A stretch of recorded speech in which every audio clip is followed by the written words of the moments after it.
You know that feeling when the news cycle just becomes a torrent and you spend hours scrolling, but end up feeling maybe more confused than informed? Yeah, we get it. That feeling is exactly why we do this. Welcome to the Deep Dive. Yeah. This is where we take a stack of source material, try to pull out the signal from all the noise, and give you the crucial insights without, hopefully, the overwhelm. Think of it as your curated briefing, really. We've gone through the latest headlines, looked at the details, and we're here to bring you the core understanding. Okay, so today we're diving into excerpts from 2025 514 electoral vote news.pdf. And honestly, there are some really significant things to unpack here. Definitely. We're looking at a potential challenge to, well, the bedrock of our legal system, and a surprising power dynamic emerging within the Justice Department.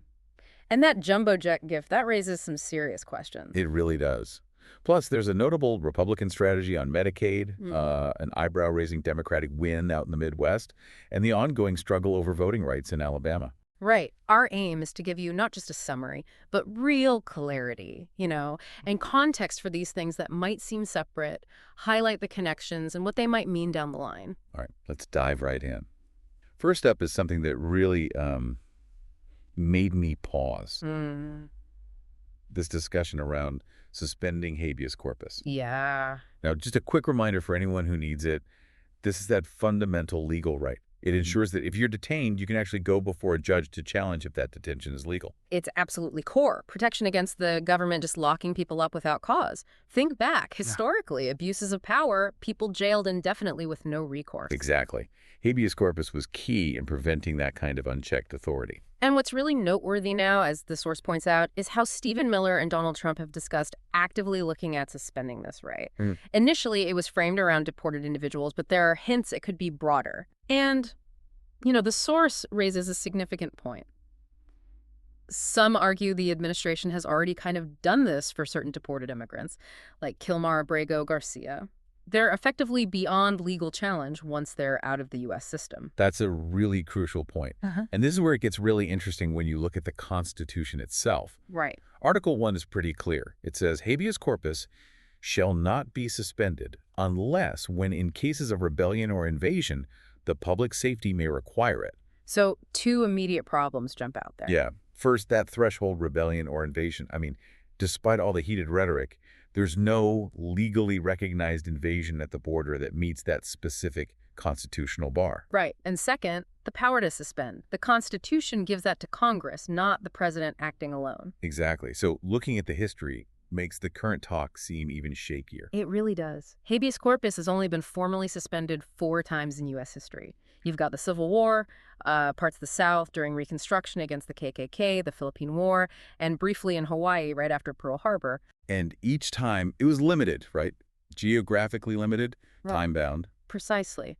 And crucially, Congress authorized the suspension in 3 of those 4 cases. The exception people always bring up is Lincoln during the Civil War. Right. But as the source material really emphasizes, that was during an actual massive rebellion. Congress was out of session, couldn't act immediately. And then Congress came back and approved what Lincoln had done. Exactly. So the precedent for a president just deciding to suspend it on their own, it's just not there. Which raises this critical question about a potential, collision course with Congress. Definitely. And you see varied reactions from Republicans in the Senate. Some seem to be dodging the question. Like Carasso. Yeah. Others, like Senator Langford, are rightly pointing out that due process is fundamental, applies to everyone. But then you have someone like Senator Tuberville who seems to just dismiss due process as, an inconvenience? It highlights a really concerning gap in understanding basic legal principles, doesn't it?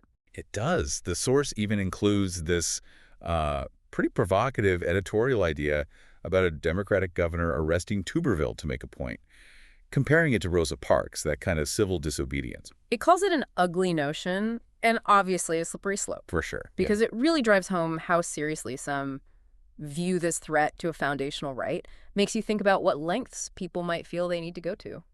Okay, let's shift gears now to another area raising concerns. The Department of Justice. Right. The traditional view, as you know, is the Attorney General, even though they're a political appointee, keeps some independence. They're meant to apply the law impartially. But it seems, from Donald Trump's perspective anyway, that very independence is seen as a bug, not a feature. Mm-hmm. The source points to Jeff Sessions and Bill Barr. Despite generally aligning with Trump, they acted independently sometimes, like with the Mueller probe or after January 6th, and apparently they didn't go over well. And that leads to this current situation, which the source describes as, well, pretty unconventional. You have Pam Bondi as the official AG, but her actual power seems limited. Yeah, the report suggests Stephen Miller, working out of the White House, is the one really calling the shots on policy at the DOJ. Despite not having the usual legal background or Senate confirmation you'd expect for someone wielding that kind of influence over law enforcement. It's quite an alarming picture the source paints. Yeah. It doesn't pull punches, characterizing Miller as having significant control, potentially without the normal checks and balances. That concentration of power in an unelected official is certainly something to, keep an eye on. And if you look at Trump's inner circle over the years, Miller's staying power is kind of remarkable, isn't it? It is. Lots of others have fallen out of favor, but Miller's remained. Suggests a unique level of trust or ideological alignment there. The source even suggests the initial idea of Matt Gaetz for AG, and then Bondi, sort of fit this pattern of wanting people perhaps more loyal than independent. Right. Though the source does offer a sliver of potential hope, maybe, suggesting Miller's hardline stance might lead to overreach. Which could trigger the courts to step in. Potentially. Even if the White House and Congress don't act, it's described as a precarious hope, but maybe a necessary one in these circumstances. Okay, let's shift again to something a bit more, well, unusual. This story about the Qatari jumbo jet offered as a gift to Donald Trump. Huh. Yeah. This one definitely has a surreal quality. It's like being offered this amazing present, but then realizing it's totally impractical. I mean, converting a commercial 747 into something like Air Force One, the logistics are just staggering. Building a standard 747 takes Boeing ages anyway, and the current Air Force One replacement, that program's been going on for the best part of a decade. Right. And the source highlights comments from people who know this stuff, ES and GW. Uh-huh. They really emphasize the huge cost and the years, literally years it takes, especially for the secure communications, the radiation hardening, all that specialized stuff Air Force One needs. The current replacement program with Boeing is already way over budget and behind schedule. Exactly. So the idea of just quickly modifying another plane seems optimistic, let's say. And here's where it gets really interesting and maybe a bit concerning. The source raises this possibility. What if Trump tries to transfer this Qatari plane to his Presidential Library Foundation? Potentially with sensitive security tech still on board. Yeah. The security risks, if a foreign power got access to that kind of technology, are, well, pretty obvious and serious. And you have to wonder about Qatar's motives, right? The source suggests maybe increased access to U.S. defense gear, selling more liquefied natural gas to the U.S. Plausible goals. And the optics are complicated too, given Qatar's relationships in the region. Plus, just the image of the U.S. needing or accepting such a big gift raises questions. Unsurprisingly, this whole idea has met with quite a bit of bipartisan pushback in the Senate. Senators across the spectrum have serious reservations. And Trump, well, he took to social media, didn't he? Defending it, saying the plane's for the Air Force, it's temporary, it'll save money. But his grasp of the actual processes involved seems, let's say, questionable, according to the source. So the bottom line seems to be, Well, the source suggests this gift probably isn't going anywhere. The modifications need money and approvals Trump doesn't directly control, and the political pushback is strong. Seems like a non-starter, really. okay, let's turn to a different kind of challenge now. The Republican strategy for the federal budget, specifically targeting Medicaid. Right. Given the ongoing push for tax cuts, finding places for significant spending cuts is always tricky. And Medicaid seems to have become the target. Why? Well, other big areas like defense, Social Security, Medicare, they're often seen as politically too risky to touch. So Medicaid, even though millions rely on it, including in red states, looks like a more politically feasible target for cuts to some. And remember the public health arguments for it, too. Absolutely. Now, the earlier idea, putting federal caps per person on Medicaid funding, that didn't really fly. So they've shifted tactics. Yeah, to what the source calls a more indirect, maybe even sneaky approach.